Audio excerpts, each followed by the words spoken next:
اگر کوئی آدمی نکاح جہاد میں جو کافروں سے جنگ ہو، مال غنیمت ملے اور باندیاں ملیں، تو اس کو بغیر نکاح پہ بھی رکھ سکتے ہیں۔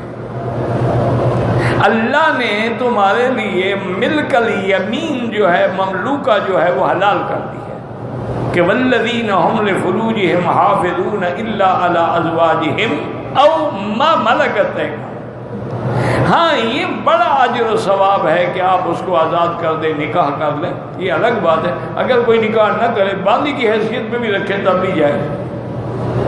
اگر کسی کے نکاح میں دو بہنیں ہیں لیکن وہ اس طرح کہ پہلی بیوی جب فوت ہو گئی تو اس کی بہن سے شادی کرے، وہ جائز ہے۔ منع یہ ہے کہ ان تجمعوا بین الاختین، دو بہنوں کو یعنی دونوں کو نکاح میں رکھے اور دونوں زندہ ہوں۔ اگر ایک بہن مر گئی ہے، اب اس کی دوسری بہن سے شادی کر دی تو کوئی منع نہیں، اس میں تو شریعت کیوں، اب اس کے گھر میں ایک ہے، دو تو نہیں ہے، ایک تو فوت ہو گئی ہے۔ تو اس لیے بہرحال یعنی دو بہنیں نکاح میں زندہ جمع نہیں ہو سکتی، لیکن اگر ایک فوت ہو جائے اس کے بعد اس نے اس کی بہن سے شادی کی ہے تو وہ منع نہیں ہے۔ واللہ اعلم۔